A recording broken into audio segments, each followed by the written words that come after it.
ineffective force gives the appearance of excessive force.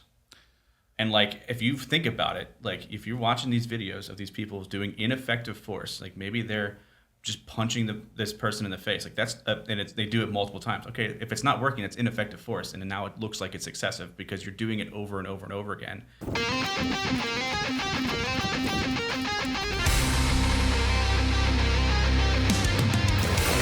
You are now tuning in to the Relentless Project.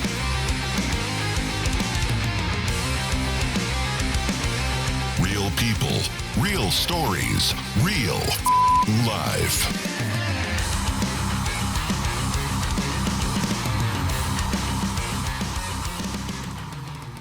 Bye, Nick. Bye. Bubble in the carpet. What are you doing? There's a bubble in the carpet. I was trying to get past it. He didn't blow a kiss back, so whatever, loser. No, well, what's up? Welcome to the Relentless Project. I'm here with Eric and Kate and Eric, and you guys drove a little ways to be here, so I appreciate it. Yeah, not too bad. Not too bad. It's a straight drive, so Yeah. let's not make it dramatic. No, you guys gave me a gift, and I have a gift for you guys. These are we've talked about the challenge coins.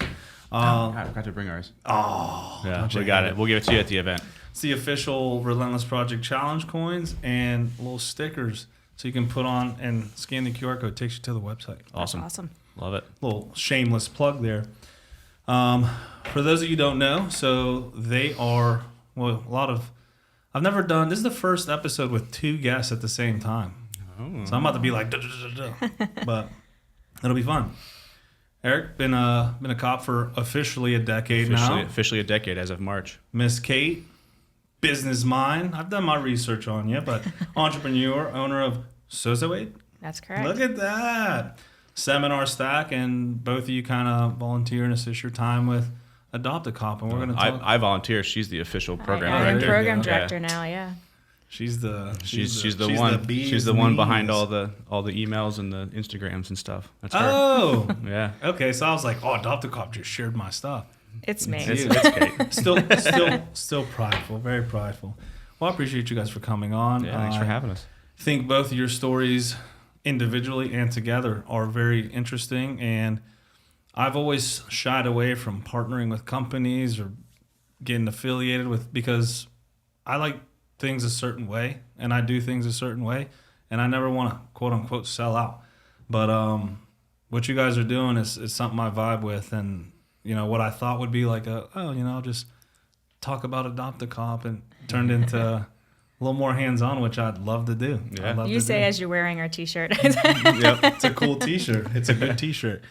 So we'll kind of like dig into, what I like to do is kind of dig into the background of what you do, why you do it, and how we came to be here today. And then now it's interesting because then it's Yins, as we say in Pittsburgh. Yins' background. Oh boy. So you were a cop for 10 years. How was that? What got you into the industry? Like, why choose this industry out of all the things, right? Yeah, that's always the question. That's what she asks me all the time. It's like, I can't believe that you decided to be a police officer, particularly with the way that I decided to. Because like a lot of people, I feel like when they're cops, when they're police, there's a history behind it in their family line, or their friends, like people they were very close to had the police bug, and they're like, oh, I want to be like my role model and do that too. And like I didn't have any of that. None of my family was police officers. Even my extended family, like cousins, aunts, uncles, none of them are police. There's like maybe one or two military. So this is very foreign as a whole for my entire family. And so I just kind of fell into it because I was a lifeguard all throughout my teenage years.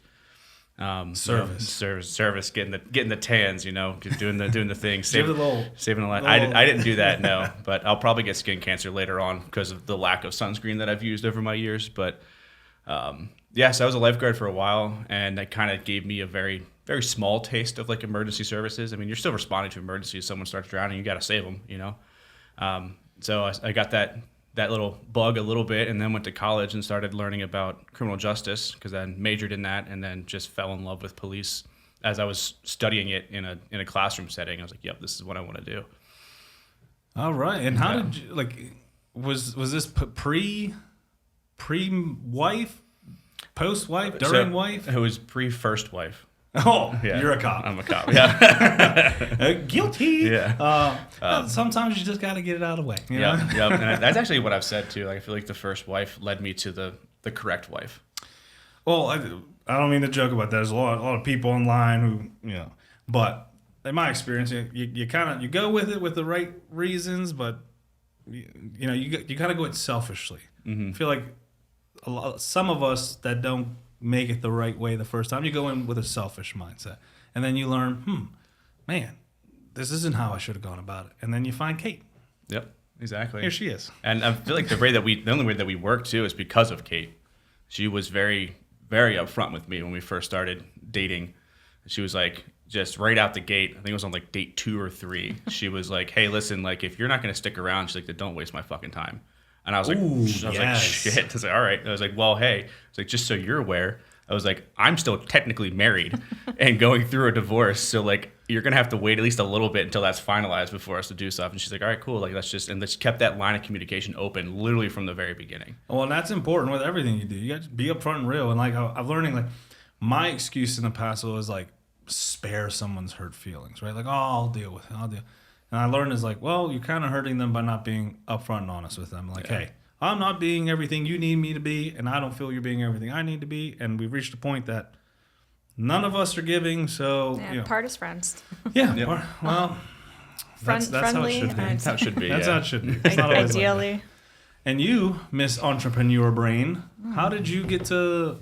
And like, you both fit the Relentless Project. I could easily do an episode with each of you. So I apologize because my ADHD is going to be on full display. That's fine. We're going to be like, oh, what about his story? We're going over here, and then we're going over here. But what got you into the like business world? Because people normally, they get a job, they do their job, they love their job. You are like, I need to be a part of something bigger. Yeah. The abridged version is that I started in the restaurant industry and did that for a while, close to 13, 14 years, something about that. And then when I got tired of going to sleep at 4 o'clock in the morning from bartending all night downtown, I decided to get an office job, which was a really hard step because I don't know if you know anything about entry-level office jobs, but they don't really pay you that well. And going from having cash in your pocket every night to going into an office situation was a very big challenge. So I just did that. I got an office job. I worked at it for a year, found another one that paid a little bit more for the next year. And I worked my way into iHeartMedia, working in sales and marketing there. And I liked it. I liked the creativity of it and the autonomy of that job, being able to create kind of my own schedule within reason. You have your office hours, but I'm allowed to go and find and do these things alone. Which is similar to how the restaurant industry is. Like, you're responsible kind of for your own deal throughout your shift, right? It's a lot of autonomy there as well. Through that, to kind of foreshadow, I was working there when Eric had his crash, which is when the early parts of our dating, and I went on a leave because he couldn't live alone during his first injuries. From being on leave, I had already been working on a small family business with my parents and decided that leaving iHeart and working full-time for that job with my parents called Sozoaid LLC was the right decision because then I could work remotely. So I literally went full circle from doing restaurant industry into trying the office job, getting into something that I found that I liked, which was the creativity, and then now working for myself in Sozoaid. And what we do right now, which has changed a lot throughout the years, but we work with 2 specific products. One is air and surface purifiers that clean all of the areas around you. We're in a lot of hospitals, school systems, things like that. We have one in our house. We love it. And we also have another product that works more with the financial end for larger companies. And it's a very complicated, more of an insurance product thing, so we won't get into that. Siri. Anyway, so Yeah, that's fine. you get into. That's what I love about this. 'Cause we don't edit. They get the real raw truth. So you started getting into that. So was Sozoaid something you were doing from home? Or? I was doing it very part-time. So then I moved into it full-time when he was in from his crash and recovery to try and allow me to be home. So I guess it just kind of spurred out of necessity. is where it came from. I took the creative parts that I liked about my job over at iHeart, and I abridged them into the parts of Sozoaid that I like, which the products that we do help people, and I kind of mushed them together. And then through working with Sozoaid, which I currently do now, it kind of morphed into working with Adopt a Cop, and then also now with Seminar Stack. That's why you're good at the graphics and stuff. She's been on it for. It's a brain thing that I don't have, and I always talk about that with like the way that she operates Seminar Stack and all this stuff. Like she has that business mindset, even though she doesn't want to say it. She has it. Like I have police mindset, which is different. It's useful, but it's different. You're bridging the gaps, and that's just like a relationship. Like if you two are identical, it's probably not going to work. You need that offset, that difference, so you can kind of balance each other out. Yep. Look at me giving relationship advice. Do not take it. But so she mentioned your crash. So you were in law enforcement. Before we get into that, like was it everything you thought it would be, or were you like, man, do I really want to do this? Oh, about in law enforcement? Law enforcement, yeah. Because it was kind of everything that I wanted it to be. It was after the first couple weeks of the academy. I was struggling the first couple weeks of the academy, dealing with the full how military the Pennsylvania State Police Academy is. It was a lot more than I was anticipating. And it caught me by surprise, and I was shocked. And I was like, the whole reason I chose police instead of military is because I didn't want military. And then I was getting it. I'm like, man, I fucked up. I'm sure everyone thinks that in that first couple of weeks because you're supposed to. That's what they want. But then after I got through that period, and I actually started like getting deeper into the academy, and I was like, yep, this is what I want to do. Like every piece of information was just like sticking in my brain. You know, when you find that topic and that thing that you meld with so well, it becomes easy to learn. And that was what police was for me. It was like everything was coming naturally. Like I enjoyed, in a weird way, I fucking enjoyed studying for the tests. And like it was like in college, like, you know, you study for a test and then you just like brain dump the information to get ready for the next test. And it was cool like having this. I'm like, okay, I study for this test. Like I can't brain dump this because I'm gonna need it for the next 20 to 25 years. That's interesting. Yeah, that's an interesting. And like what they say, if you love what you do, you never work a day in your life. Yeah. Corny, but true. But true. Yeah. And like I kind of felt the same way. Like I never thought I'd be a cop. First off, like I grew up on the other side, but there was always something about cops that kind of intrigued me. How they carry themselves, how they approach situations, and like a lot of my experiences with police was not positive. And I don't mean that the cops did anything wrong or anything, but like every time they were called, I was the reason, or what I was doing was the reason, or like so. Like it was never like a hey, what's up, bro? You know, kind of thing. But they would come, and the way they would treat me, I'm like, man, that's like, you should be mad at me, and you're not. You know, so I was always like intrigued. And then when I made the decision, well, first off, the reason that kind of get me away from policing, I'm like, wow, I'll never be good enough. I'll never, like, why would they ever hire me, or why would they even take a chance? Mm-hmm. And I, reached this. It's a story I've told 1,000 times, but made the ultimate decision to go to the academy. And while I was in there, I was like, wow, man, this is cool. This is cool. It wasn't like that academy. Yeah, yours is a little bit different. A little different. A little more laid back. They try. Yeah. I mean, even just the aspect of getting to go home every day and not living there, that changes the entire environment of the academy. Yeah, and it's cool. Like you went from none of it to full immersion. Yeah. I mean, I remember being in the academy and because I didn't have anyone who's gone through it before, everyone always has they give you those little tips and tricks to survive the state police academy, and it's like the one that I had heard was like, make sure whatever you bring to the academy, you can hold. And I was like, okay, I'm like, I can do that. And so I was in Boy Scouts like my entire life, and we had these big ass trunks that we used to pack all of our stuff for our week-long trips. And so that's what I packed all my shit in for the academy.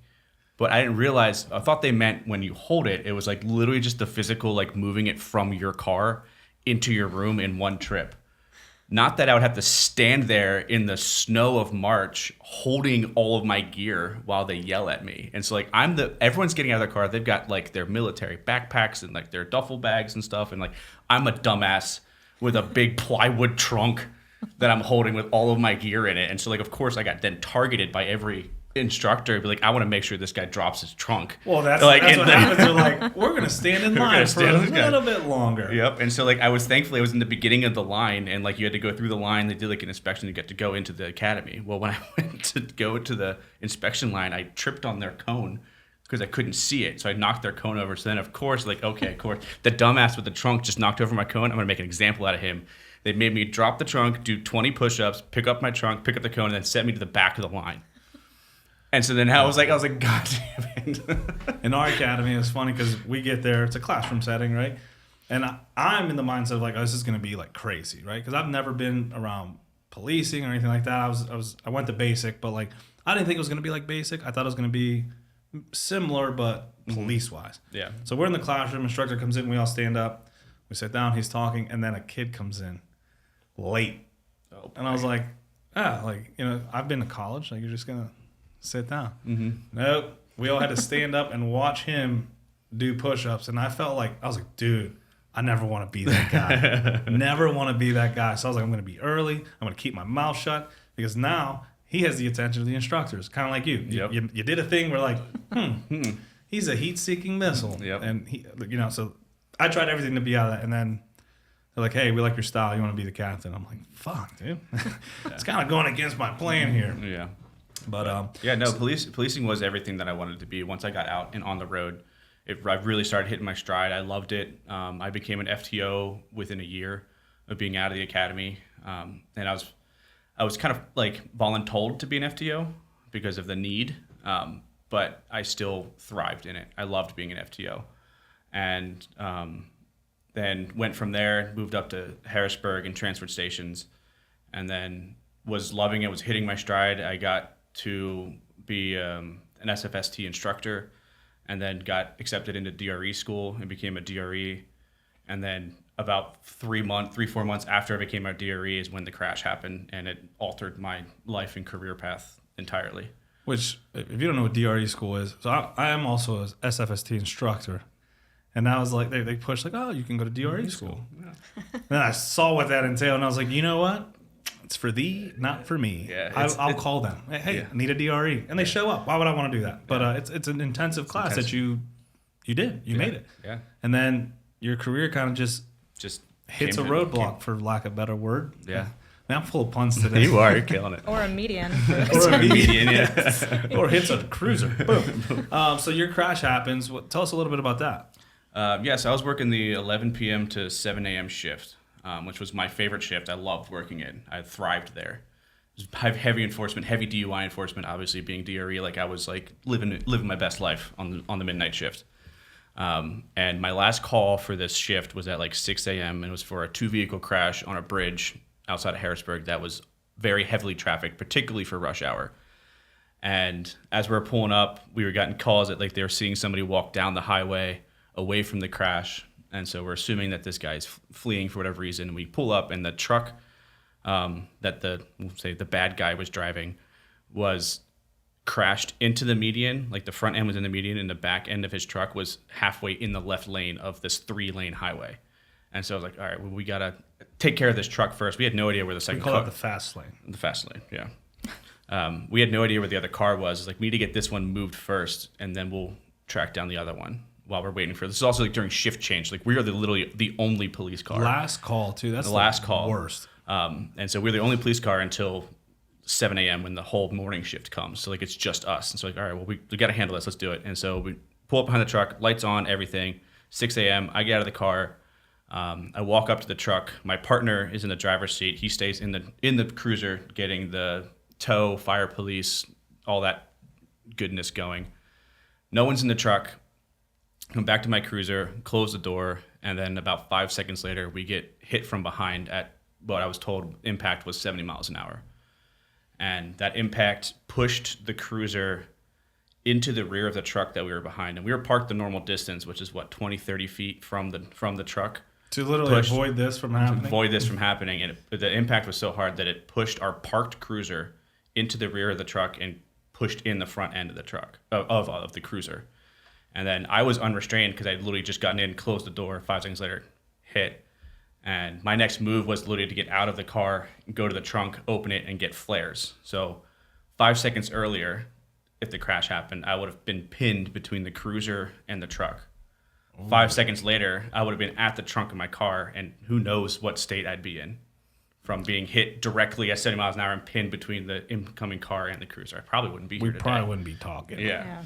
But So with that, it ripped like half of my head off. Came I actually off. just So noticed not this scar. This one I got bit by a dog when I was five. But there's one that goes across my forehead and up and all the way up to about here. Essentially, that whole part of my scalp was removed, and they had to reattach it. When they reattached it, they put a tube in and down across my temple for drainage. That then came out into this little blood sac that I kept for about 5 days. That Kate had to measure for me to make sure it was still draining properly. My orbital was completely fractured and swollen shut, and my shoulder was ripped apart. Had to get shoulder surgery, and then of course the ever-present traumatic brain injury from that level of impact. Not to make light of the situation, but did you put in overtime for that? 'Cause I would say that you were a little extended shift. I don't know. I actually never checked to see if I got overtime for my time in the hospital. Which Okay, part Still of the job. waiting. I'm still waiting to see if it comes through. No, all but jokes aside, that's wild. Yeah. So like your career just paused. It kind of paused right there, and it's still on pause. So like that crash, I got into the academy in March of 2015. And then the crash happened April of 2020. So it was literally 1 month after I hit my 5-year mark on the job. And it's now, I hit my 10-year mark this past March, but these last 5 years I've been on medical leave, full-time heart and lung benefit, not working because of how severe my symptoms still are. Like I still have a headache 24/7. It never goes away. And like it's gotten better, and it's like reducing in intensity, but it's still at the point where like I can't really work for more than 30 to 45 minutes without needing to take a 20-30 minute break. And like that's not cohesive for an actual work environment. Yeah, that's tough. That's tough. And where a lot of people could essentially bow out and be like, hey, look, we do this job and it comes with risks, right? Mm-hmm. We understand the risks, we accept the risks, but we hope the risks never happen. Yeah. You know, and that's why like, one thing that grinds my gears is like, well, you started to become a cop. That's why he got shot. I'm sorry. When I decided to do this job, I wasn't like, I want to get shot today. I took this job. You never go into work wanting the worst to happen. You go into work expecting it to happen, but you don't want it. You don't want it. You do everything to avoid it, you know? Yep. So, and since then, you and your wife have really pushed and still trying to not only better yourselves, but like still better the industry. Yeah. The community. I call it industry. Community, industry. The industry. LEO industry. LLCs. Yeah. Career, whatever verbiage you want whatever to use verbiage for you it. want. So Yeah. you guys, you know, she gets affiliated with Adopt a Cop. How does that come along with like your story? So he's obviously down and out. You're caring for him. You kind of put your stuff on pause to like, and you're not married at this point, right? Talk about a rider. Yeah, we were dating for 6 months. 6 months. And I when was the like, crash well, it looks happened. like you're moving in. She could have easily been like, I didn't sign up for. Remember I told you, don't play games with me. Yep. This is you Yep. playing And games. I didn't think that she would either, like fully sign You up don't for expect it. to, I don't yeah. expect her. I was Yeah. like 6 months in, like I kind of fully once I got past the initial shock of everything, I was like, and she took care of me in those first couple of days. I fully anticipated her to be like, all right, like I got to get back to my It's life. really been like, my plan the whole time. You know how hard it is to leave somebody with brain damage? Like it's a personal look, right? She's So like, wait, as soon hold as on. You're he's still healed- there. You're still You're there. still there. You're still there. You're still there. I'm still- yeah, so when he goes back to work full time, it'll be a conversation that we're gonna have. She's like, wait, you do have a pension. Hold on. No.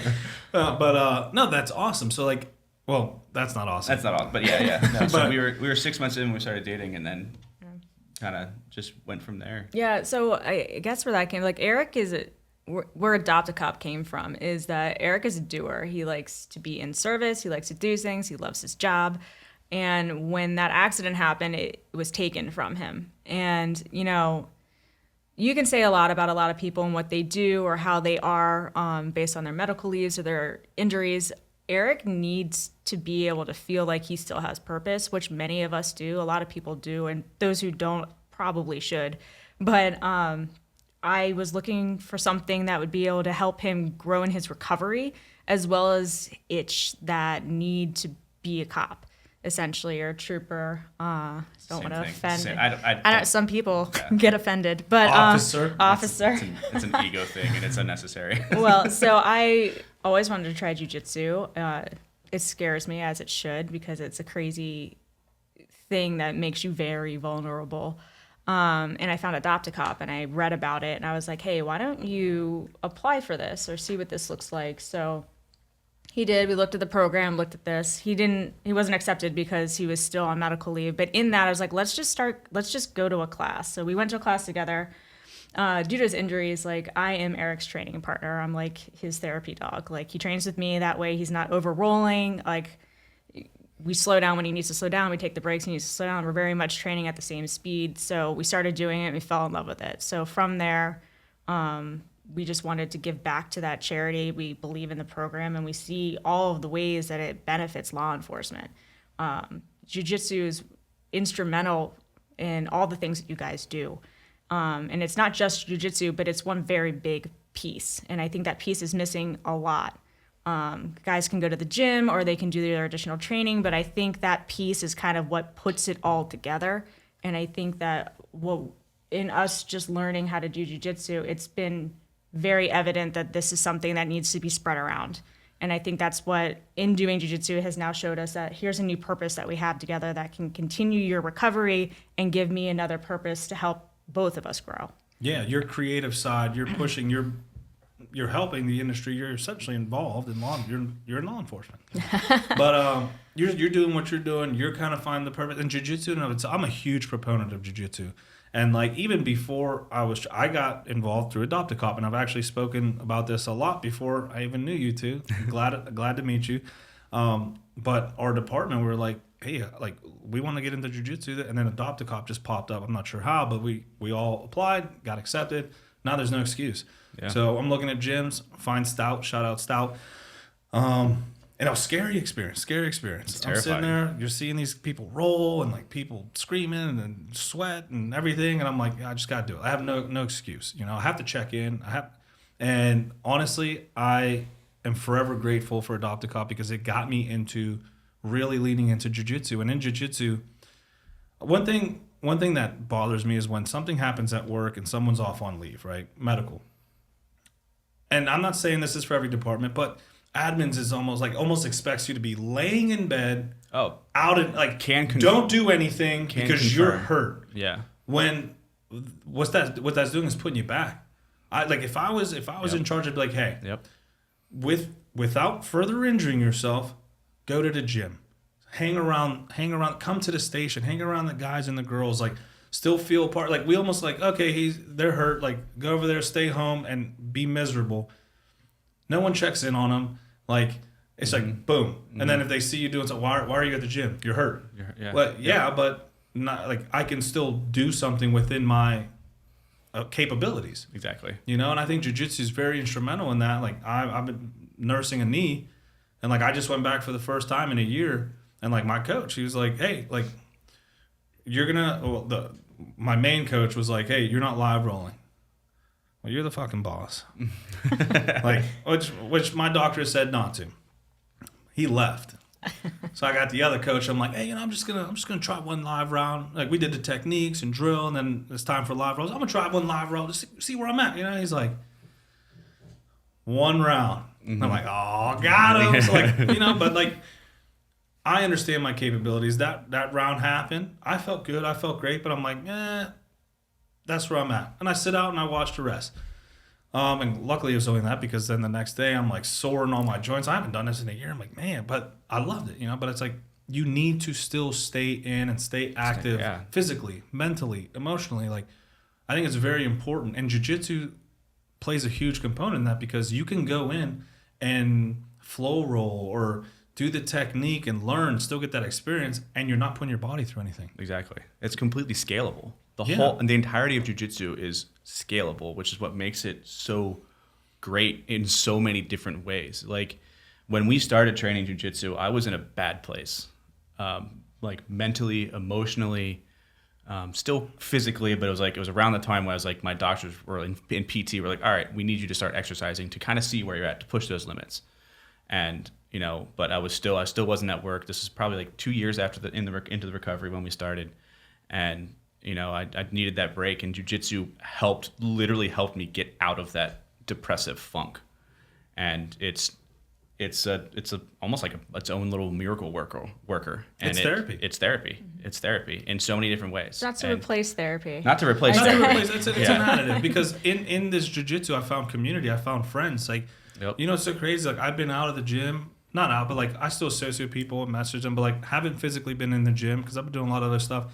And it was the jiu-jitsu community that they'd be like, hey bro, how you feeling? Like, how you up for it? Like, hey, we miss you. Like, come back in, just come in and watch. Like, you know, they were the ones reaching out because I forged these friendships and relationships. And then when we go to the fights, I do the post-fight interviews, and they're the ones coming up to me like, oh bro, man, we miss you at the gym. Like, how you feeling? How you doing? Da, da, da. Like, they're the ones still foster. Like, now you're getting that mental clarity of, because when you're in jiu-jitsu, you can't think of your injury. You're not like, man, I'm really feeling like, oh, I got bills to pay, or man, me and Kate kind of had a little argument. I didn't put the towel away. I didn't put the seat down. You know what I mean? Like, you don't get to think about none of that because you have to be focused at the task at hand. Yeah. So it offers this form of clarity, and you're working through things, and you're problem solving, which stimulates the brain, right? Like, someone had your arm out here. You know, how am I going to fix it? You have to actively be involved in the thinking process of jiu-jitsu. You don't need to go balls to the wall the whole time. Yeah. You know, like you said, it's scalable. And I think I always push jiu-jitsu because, yes, you learn how to defend yourself. That's great. That's awesome. But there's so many other facets. Benefits. Yeah. What does jiu-jitsu do for you, right? You're not a cop. Why are you training jiu-jitsu? I mean, it's all those things that you said. Like, it has different facets for every part of your life. For me, and I've said this before, it forces me to face failure. Failure is one of my biggest fears. You fail in jiu-jitsu no matter how good you are. It does not matter who you are going to fail at some point in time, many, many times. Something I always say to Eric, I was like, part of the reason bonds are so strong with people and things like jiu-jitsu, wrestling, football, those kinds of things, like, it's trauma bonding. You guys you're frail and you're putting yourself out there, you're vulnerable. So everybody has that same vulnerability, and it forces these bonds and these friendships because everybody knows what you're feeling because they're all going through it. So for me, that's been one of the biggest aspects. Like, yeah, it's great that I know a little bit more about defense. It gives me a little bit of peace of mind, especially being like a short woman. But I feel like the biggest thing that it's given me is like learning how to fail and how to be okay with that. Learning how to be okay in an uncomfortable situation is a gift. And like, nobody wants to hear that. Nobody wants to do there. Like, the first time that I got choked out, like, it was horrifying. But like, now I can slow down my breathing, have some clarity. Like, if I was in a situation that somebody was trying to physically harm me, like, now I feel like I have a chance to like get away. Like, Yes. doing jiu-jitsu or fighting or MMA or whatever it is, like, it's not always about being able to fight back. Sometimes it's being able to just slow yourself down to get away. You know, violence isn't always the answer, but being able to protect yourself is.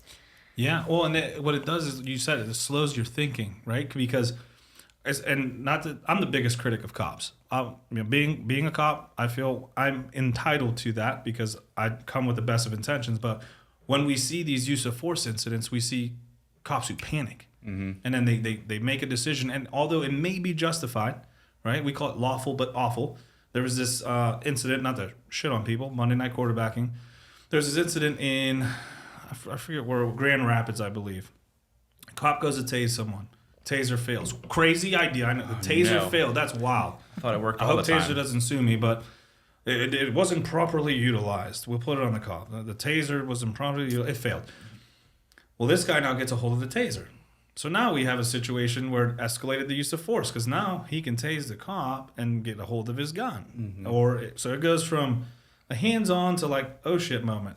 Well, now they're still going hands-on. He ends up, what's the best position? You guys are new to jiu-jitsu, but I'll entertain the question. What's one of the best positions to have someone in when you're in jiu-jitsu? Like, where do you want to be? I'm gonna be on the back. They're back. Wow. Would you believe me if I told you this cop had this guy's back on the ground? He's on top of him in mount on the guy's back. That's in policing. That's amazing. You can see the hands. You can pin if you train. You can pin the hands, staple the hands. Now you're working. You got his back. He's not building the house. Well, I don't know if this guy trained or not, but the guy gets up. He has the taser, and this cop is forced to, unfortunately, shoot this guy. justified in that incident. I don't know his level of experience. I don't know the training. I don't know what was going on with the guy. I don't know what was going on with the officer. Yeah, there's all those factors that we obviously don't know. We don't know. Still. So I am speaking on what I saw on a screen. Yep. And could training have changed that? Maybe.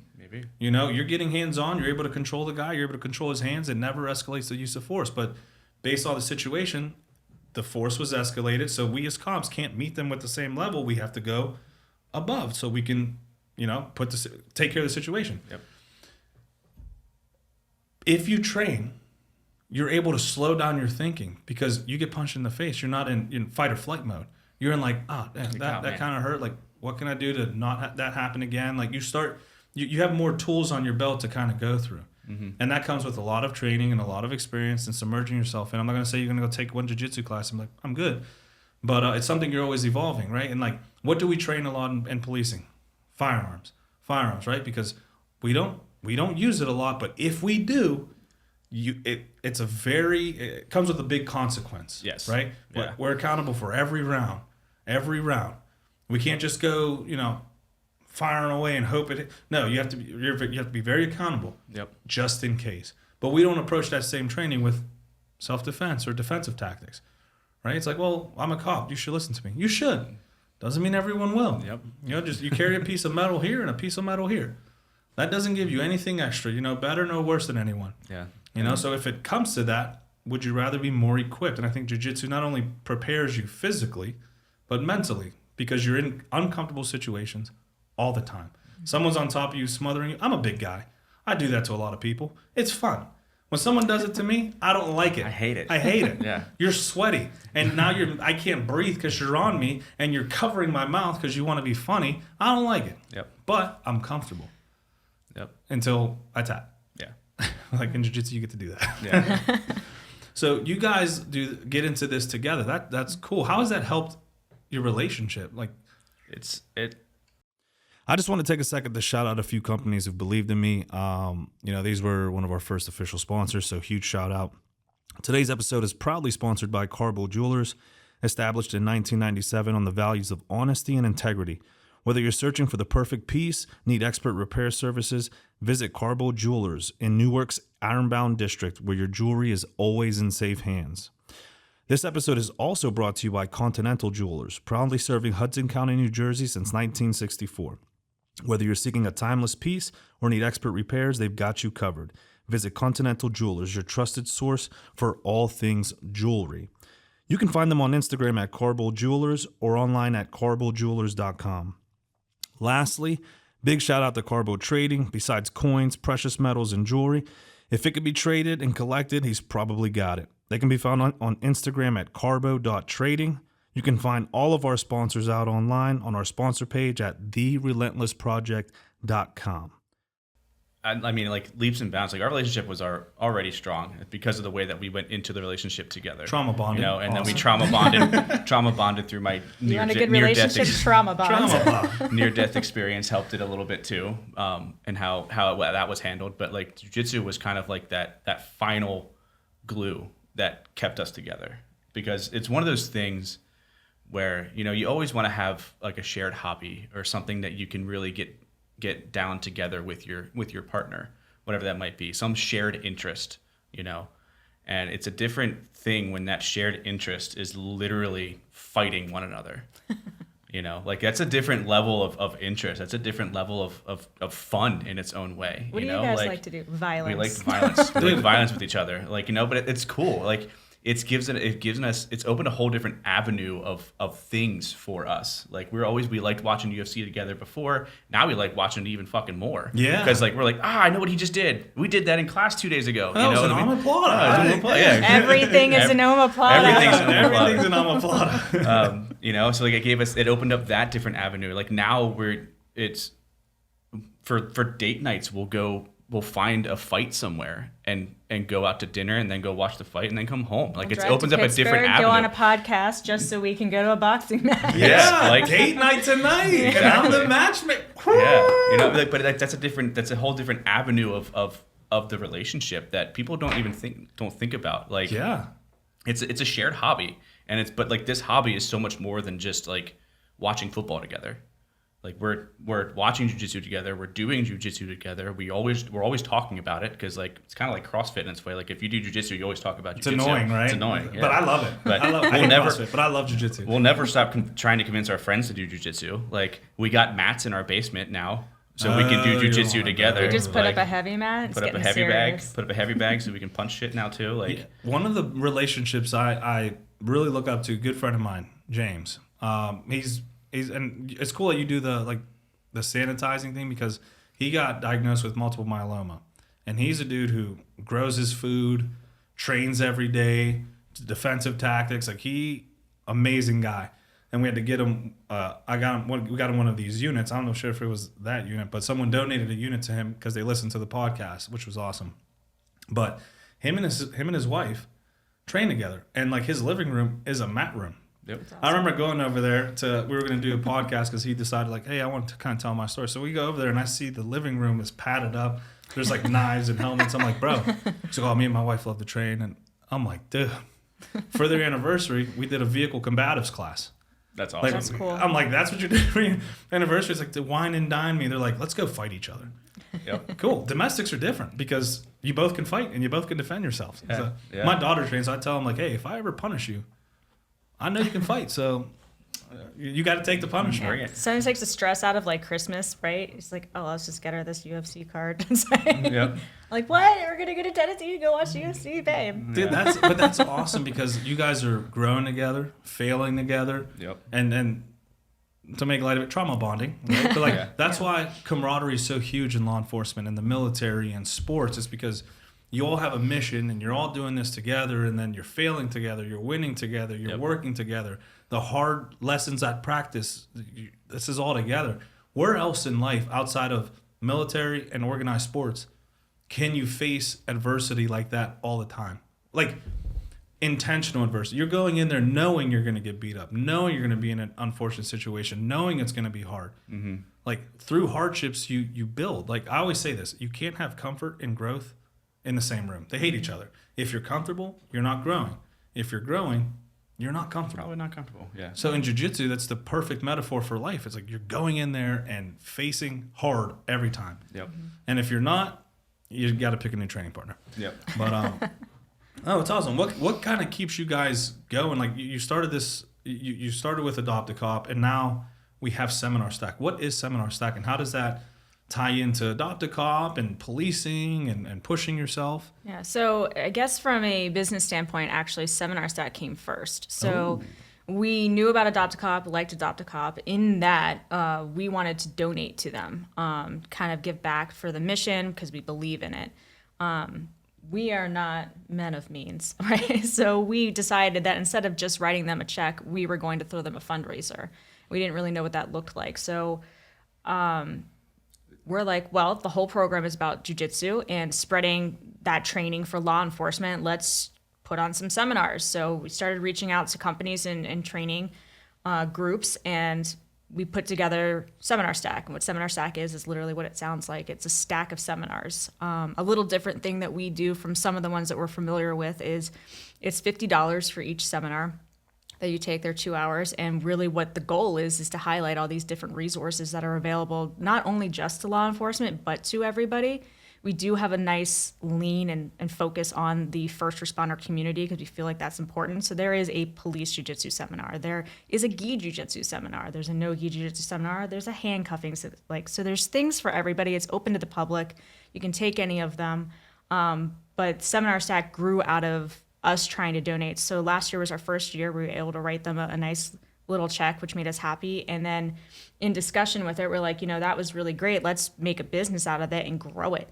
So that's what we decided to do. We decided to grow it. And what are some of the elements you guys have involved? You mentioned all these seminars. I got to reach out to Kevin Donaldson, shout out Kevin, but he does a lot of like mindset and mental health. So you guys have not just defensive tactics and training and getting after, but you have things like, working your mind and going through, he does a lot of PTSD conversations and helps people through that. What other elements do you guys have to Seminar Stack? We're trying to become like ultimate fusion and one go spot for jiu-jitsu, fitness, health, wellness, and mental well-being. Like if you think of all those things together, like, man, I really want to do all of that in one day. Seminar Stack. That's what we're doing. So like we have our seminars, and then we also have Kevin Donaldson's doing a speaking segment, like a classroom style. So let's say you're too injured or you don't want to step on the mat. Like, okay, come and you can sit in the classroom setting for a speaker, and he's going to talk about what he's calling post-traumatic success. So using trauma that he's experienced and how he's taken that trauma and succeeding with it. And then we have another one kind of focusing similar to that called Mission and Purpose, which is being taught by a guy named Justin Stewart, who owns a nonprofit out in like the Midwest called the Guild Fellowship. And he's doing one on mission and purpose. And like he's telling his story about how he was a drug user and then turned into a tattoo shop owner, and then now he's a police officer, and like how he's changed his mission and purpose in his life. You know, we're also even adding in a seminar or a speaker system with Rob Ingram of McDojo Life. And he's coming up. Rob. Yeah. I saw him at CJI, and everyone was like talking to him. I didn't get to talk to him. He's an awesome dude. He's been in the martial arts industry pretty much his entire life, and he's doing a whole segment kind of separate from all of that about how to use social media to build your brand and your company. Which is very apparent and real right now, and he does it specifically around jiu-jitsu academies. How to make jiu-jitsu academies safer, and how to build their brand to get in more people to train more, because it's such a necessary skill. You know, it's like that's another avenue that we're adding into Seminar Stack this year is those different like speaker styles things. And then we're also brought in a jiu-jitsu tournament this year, full-fledged BJJ tournament being run by a company called Controlled Combat, and it's being sponsored by a very generous sponsor from Game Day Men's Health. I've heard of them. Yeah. They just came in our area, and they do a lot of thick and juicies. And like, every time I see cops go in there, they're all jacked. Yeah. But there's much more than that, right? Like Yeah. they have, I know they offered our department vitamin B and all kinds of other segments. So they gave us a free blood panel as well, and they're like, hey, come in, see, monitor yourself, see what you're doing, like we were talking on a different segment. We track I'm 218, I'm 5'7". I know those numbers don't go well together, but we track all these merits, right? Like, oh, I've been to the gym 5 times this week. I lifted 435 on the bench. I did. But we don't know what's going on inside, and they offer that. That's something that they offer, right? Yeah, and so they do the free consultation, the free lab test to run your levels to see, to help with TRT, to help with your peptide balance, to help with ED, to help with all those kind of things that are internal that you don't really know about. And so they're a part of our event this year because they're sponsoring the tournament as a whole. And to speak Game Day, like they're nationwide. They're all over the place. They're up and coming, and they're really relevant to the landscape right now. I mean, like you both were saying, it's one of those things that, you know your numbers and all these other things, but like, what are your levels? What are those numbers? Like, why aren't you gaining anymore? Why are you sore? Like, these are all things that they can help you answer just by taking care of yourself. It's another facet to health and wellness. And I think it's important that people know that those are resources there. They do weight loss. They're going to be treating women as well as men. And I think that having them as part of the event just really goes with our mission.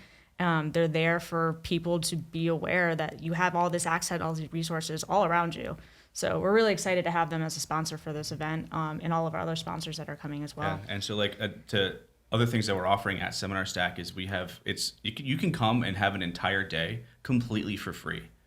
You don't have to pay anything. Like, if you want to come watch some jiu-jitsu, it's free. You can come in and watch. If you want to step on the mat, okay, that's the $50 charge. That's for the hands-on instruction. But we also have an entire free seminar series, which is on the mat exposure of important things about health, wellness, fitness, nutrition, etc. And that's the reason we can offer those free seminars, is because of another generous donation and sponsorship from Next Generation Personal Training.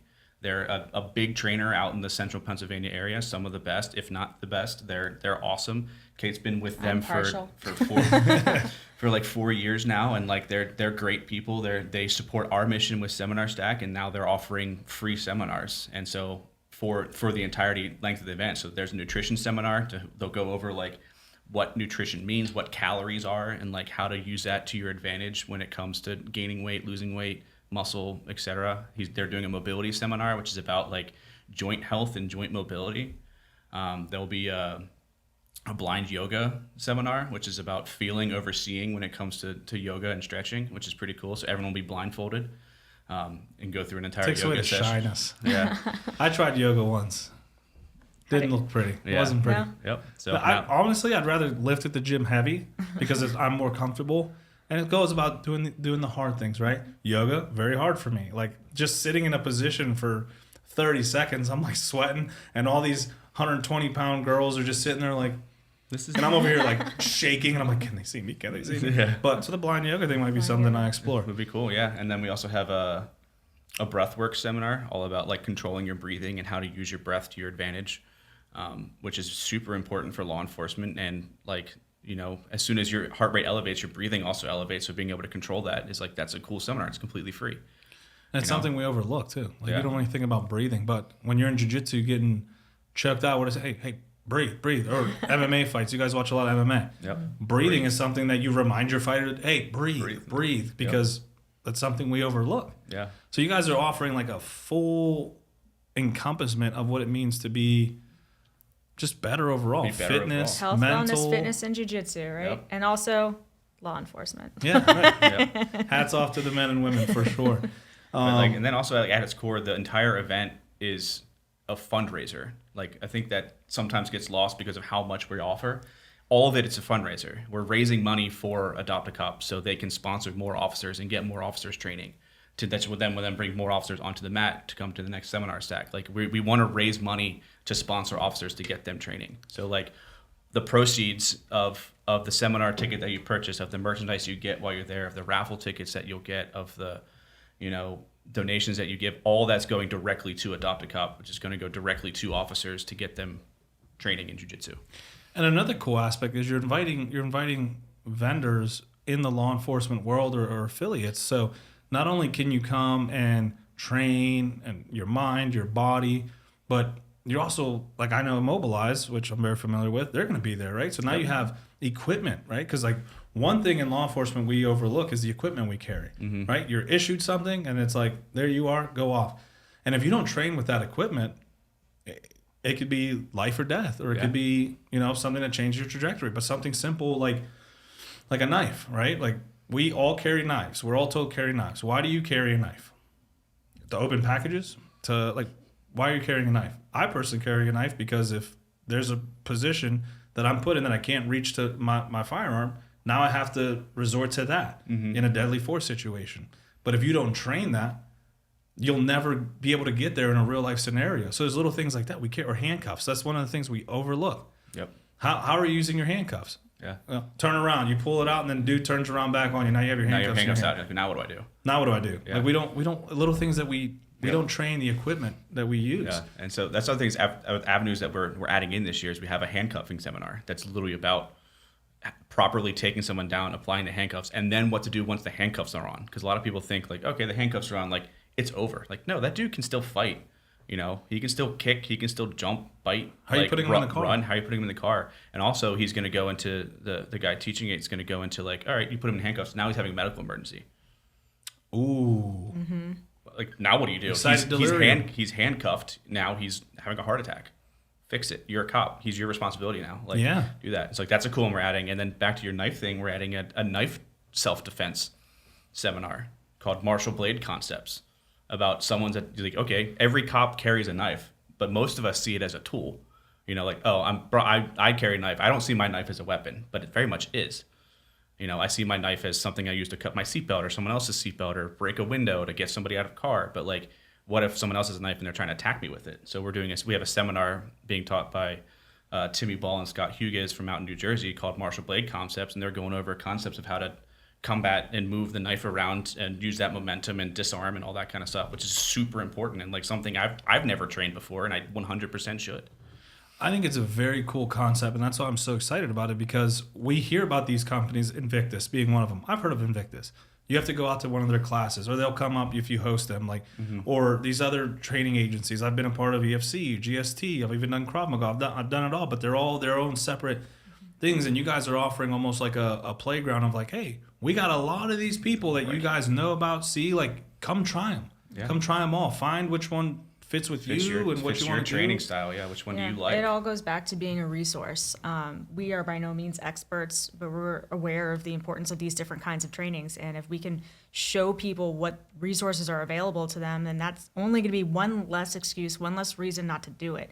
So come try EFC at one of the seminars, or Invictus is going to be there this year. C4PJJ is going to be there. Marshall Blades is going to be there. We have, I mean, all kinds of groups will be there. They're also going to have vendor tables so that you can go and speak to them afterwards or beforehand. So it's just being a resource for all of these things for law enforcement, first responders, nurses. Got to get in there. I mean, you're dealing with people all the time. I can't tell you how many times we've heard horrible stories about these nurses being beat up in a hospital because they don't know how to restrain somebody properly without using too much force or the wrong force. There was that bad incident down in York, which is local to us, where Yeah. that guy Horrible shooting. like kept the nurses hostage and then it was an active shooter inside the hospital. That's very real. Like, nurses are still victims of attacks on the regulars. Like, we're police officers, we'll bring in crazy people all the time and then we dump them and we leave.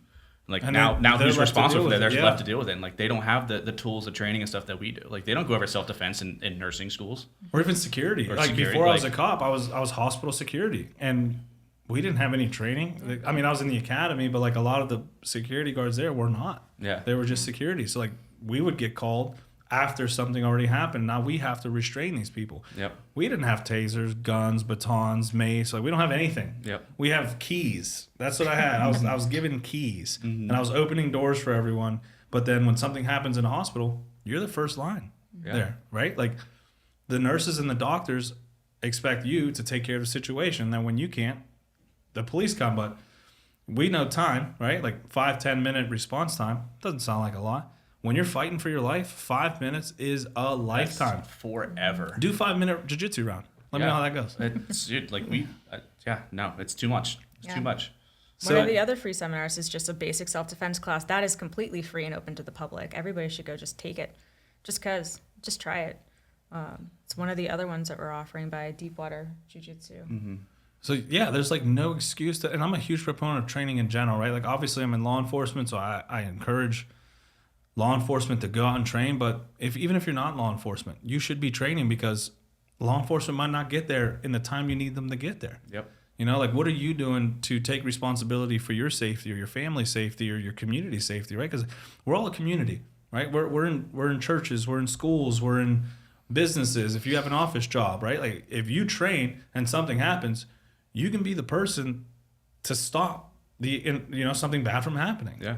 But exactly. if you don't train, you're just going to hide under your desk. Yeah. And that's a scary feeling when your safety is in the hands of someone else. You're just like, take care of it, please. And as cops, that's our job.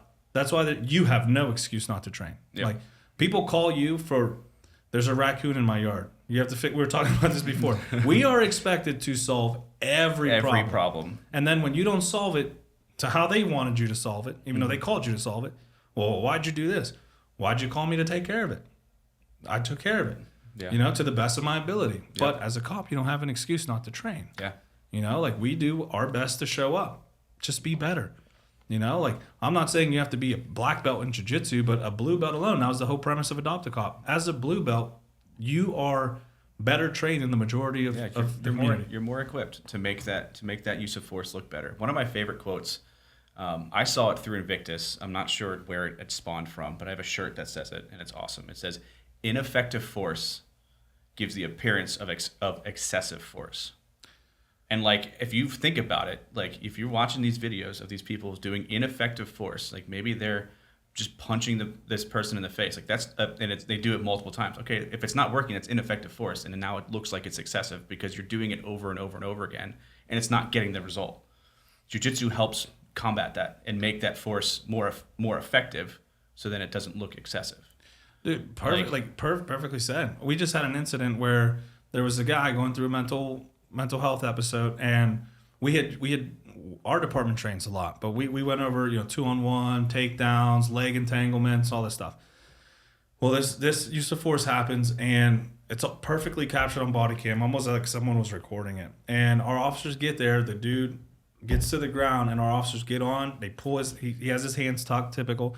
They are able to extract his hands while another officer entangles his legs. They get him in handcuffs. Not a punch is thrown, not a single strike.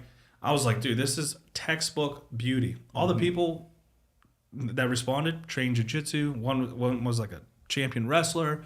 Like all guys who show up to our grappling club. Like I was like, dude, this was executed beautifully. Like it's something I want to post because it's so.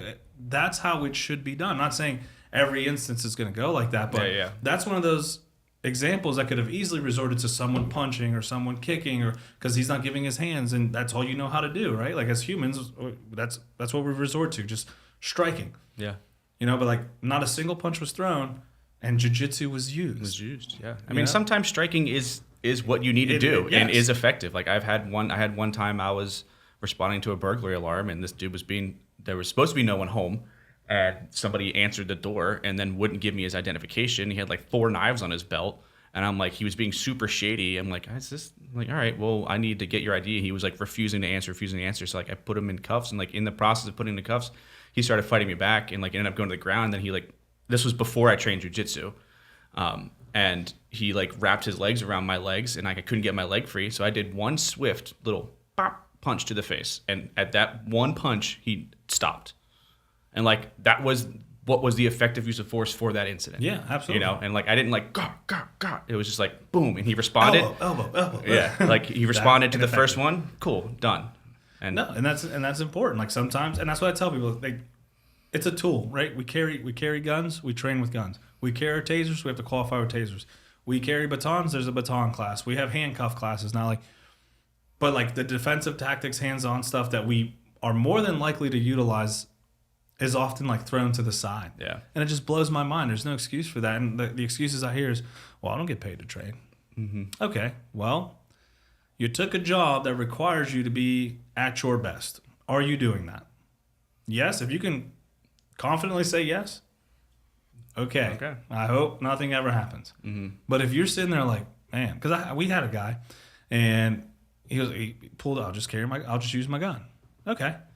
If you're talking with someone and they chest bump you and get in your face and start to grab your arms, it's nothing crazy. They're not really yelling. They're not. You pull your gun out? Is that what's that looks horrible? Mm-hmm. Not really justified. Mm-hmm. You need to. Something's going on, right? Like, because as a cop, you tell someone to do something, they should do it. They're not doing it. Now what? Yeah. At some point, you're going to have to go hands-on. Yep. Like, pulling your gun out probably doesn't look good, and it's not good. You're like, no. Hey, turn around. No. Turn around. No. Now what? Now what? Yeah. Now your next action is to pull the trigger. You're going to pull a trigger for a no? Yeah. Yeah. So, like... Let's find the things on the in-between there. Yeah, let's find the things there's a lot of in-between that we can and explore and train in that maybe they say no, and you're like, okay, and you grab them, and then they turn around and get put in handcuffs. Okay, you're comfortable enough to grab them because you go hands-on in training. Yeah. Or you grab them and now they decide to fight back. Well, you're equipped for that too. Yeah. I always have the mentality too, which I don't think is as common, that they're like, oh, I never go hands-on. It's like anytime you arrest anyone, put cuffs on them, you're going hands-on, period. Because you are putting your hands on them to put the cuffs on. That's literally hands-on. Yeah. Like, you are grabbing them to put the hand. You're going hands-on probably almost every shift. Now, you're not going hands-on to the point where you're actively fighting, but you're still going hands-on. And like anytime you put your hands on somebody, you got to be ready for that. And like, let's have there's methods, there's companies out there that can give you those methods and those the availability and the way to do it. And now we have seminar staff. Which is not that far away. Yeah. And some of the classes are CLE certified. Yeah. So like now you get, hey, your department, you get I don't know, credit. You get credit for going to train and doing jiu-jitsu. Yeah. So we have one that's officially CLE approved as of today, and then we have 4 others that are pending, which I can't say if they'll get approved or not, but they're pending. And so, but right now we have one that's already approved. So you can literally come and get your continued law enforcement education credits for coming to our event. Yeah. And what advice do you have someone maybe listening and they're like, oh man, maybe I should, like, but I'm scared of jiu-jitsu, or I've seen jiu-jitsu. Like, I was an armbar and I apply like in law enforcement. Like, what advice do you have someone having these questions of how does jiu-jitsu apply to law enforcement and how can I get started? I think the bottom line is go try it. Go try it. I mean, and if you don't know where to start to try it, like use the Adopt a Cop program and website, they have on their website, there's a list of affiliate gyms, and like most of those affiliate gyms offer a free trial class. So you can go and take 1 or 2 classes for free, see how you like it, and then keep going. Invictus has another affiliate gym segment on their website for other gyms that are affiliated with them, and they're law enforcement friendly. Go try it and see what it's like. You know, talk to the people that are at that gym and see what it like.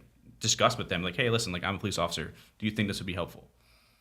You know, and like taking that first step is the most challenging step. Oh, it's a scary step. But like, you also took that first step to get in the academy. That's also a really hard step to take. You made the choice to go into a profession that a lot of people do not want to fucking do.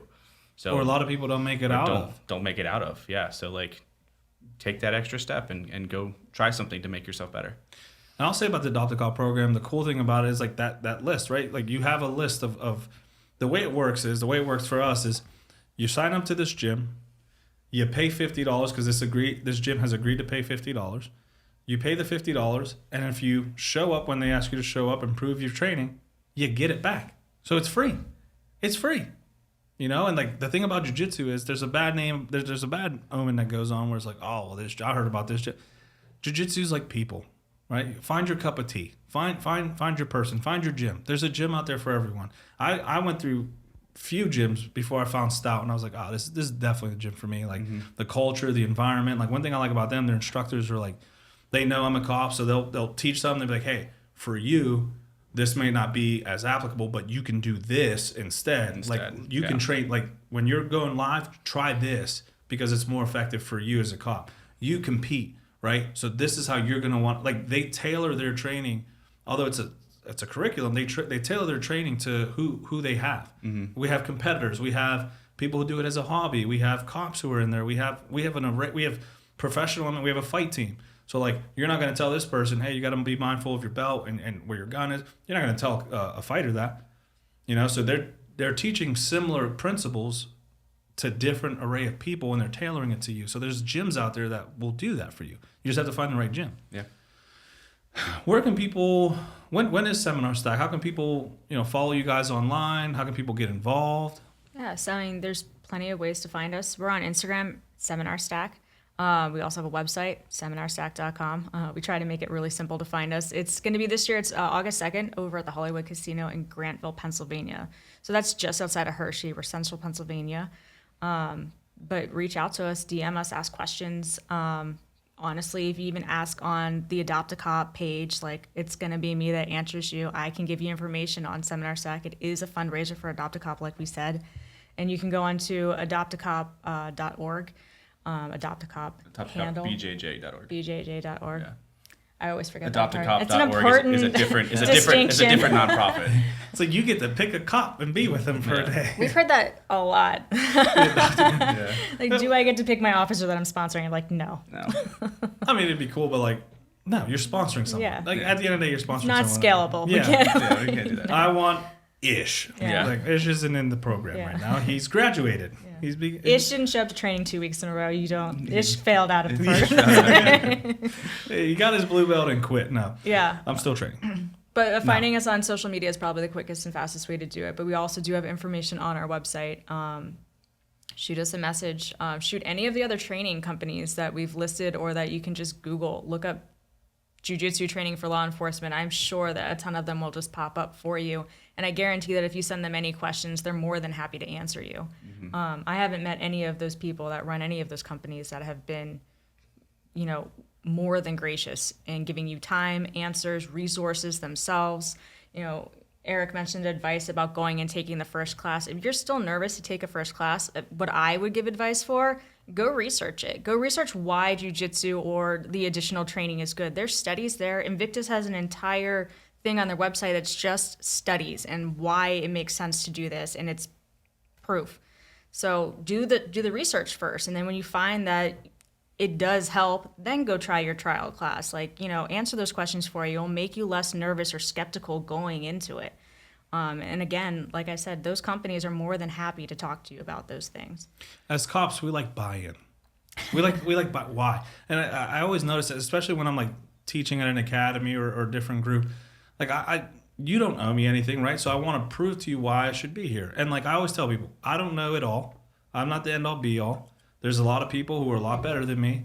This is hopefully a stepping stone for you to kind of like start looking at other avenues in training and diving into training. So like, but you got to know what you're talking about, and you got to apply what you're talking about well. And so, you want to offer this buy-in to people so that they can be like, okay, I buy in. Now what? Now you start training. Then when you start training, and it happens to everyone, you don't just try jiu-jitsu and go, it was okay. No, you become a nerd at it. You start jiu-jitsu, and then you're watching jiu-jitsu videos, and then you're training, you're trying new things, and then you become sport jiu-jitsu. You start competing, and then you're like, man, I hated this thing to start. Yeah. And then you just end up like being a complete like jiu-jitsu advocate, because it's like CrossFit. Yeah, and the purpose that that Adopt a Cop goes to blue belt is because at that point you've committed. It takes you, generally speaking, about a year to get to your blue belt, like kind of at its fastest. And if you do anything for a year, it becomes part of your life. And that's kind of the mentality that they look for. There was a study that said if you do something 6 minutes every day for I forget how many years, you become an expert. 6 minutes every day.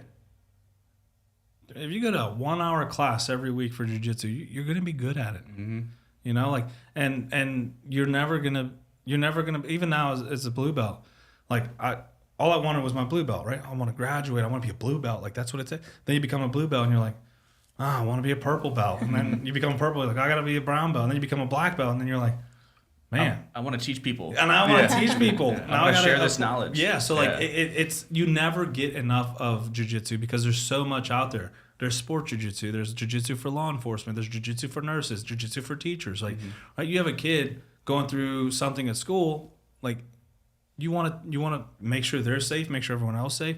Same with the hospital. Like, jiu-jitsu can apply to literally anything. Yeah, and it's a never-ending cycle of knowledge too. I remember from last year's event, we had a fundamentals gi jiu-jitsu seminar, and we had a black belt come take it. Took the black belt in jiu-jitsu, took the fundamentals jiu-jitsu seminar, and he walked away from it and he's like, I literally learned things in that seminar I have never known before. And it was all about grips. So like a guy who's been training for years took a fundamentals jiu-jitsu seminar at our class and learned something. That's just how vast it is. And it's also just because like different teaching styles offer different things. They might know something that this guy doesn't know. Or explain it in a way that clicks better. Yeah. If people listening, I like to finish with this. What is one thing you want people to take away from this episode today? If you can, hey, this is the message I want you to take with you. What is one message you want people to take? I'll ask you, and then we'll follow with you. My message, I guess, is just how is that jiu-jitsu saves lives. I'll just go with that. The Adopt a Cop slogan. Jiu-jitsu saves lives. And whatever that means to you, it's true. It saved my life out of depression. It saved my life getting me back into physical shape. It saved my life hitting my passion and changing my mental process and my mindset about things. Like it saved my life in that way, And if it could save someone's life in a literal aspect of they're in a life or death fight, it could save your life. Even if it's just holding that person into that spot until someone else can get there to help you. Like that's jiu-jitsu that saved your life. So training jiu-jitsu saves your lives. Yeah. I guess for me, there's something I heard a couple of times, and it's said in many different ways. It's that, you don't rise. It's your goals, your expectations, like whatever those kinds of things are, you're falling down to your training. And that doesn't just apply for law enforcement. That applies for your life and whatever your goals are, whatever your purpose is. Your highest goal or whatever you want it to be, that's not where you generally end up. You fall down to what you're doing, what your action is, what your training is. So, plan for the best, plan for the worst, all that stuff. Like they're all kind of the same sayings, right? And I think that that's what I would want people to think. It's like whatever it is that your goals are, you're not meeting them until you're physically doing them. Actions speak louder than words, for lack of a better term. But I think that's something that I'd like people to stick with. You don't rise to the occasion, you fall to your level of training. Thank you. That's it. That's what I was like, I know it's, But, I know it's said many different ways, but it all comes down to like that same base.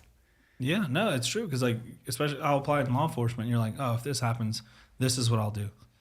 But at the end of the day, you're going to resort to what's autonomous, what you've always done, right? Like, you're like, oh, like if you're ever competing, I don't know if you've ever done a tournament, but you're like, I know this guy's style. I'm going to go in. I'm going to get him with a triangle. He always leaves his neck open. I'm going to get him with a triangle. You get there and dude's just super aggressive, and now you're on your back in turtle, or you're in turtle, and you're like, well, I can't really get a triangle from here, so I got to get on my back now. Like, but you're going to resort to what you've always done, you know. And if what you always do is train different things, like you're falling to that level of training. So the more you train, the higher or the less you're falling because the higher your training is. Exactly. Yeah. You know, so.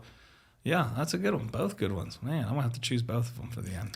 But I do appreciate you guys for coming out. Make sure you follow Adopt a Cop BJJ. Follow Seminar Stack. Reach out to any one of us if you're interested in training, jiu-jitsu, Adopt a Cop, Seminar Stack, whatever it is, like mental health stuff. I'm sure anyone would. If you reach out, I always answer. I'm not one of those. I'm not bigger than anyone. So especially for the mental health stuff, if this has saved me too, man. Like, it's one place where you can go and kind of just let go of the BS for a little bit.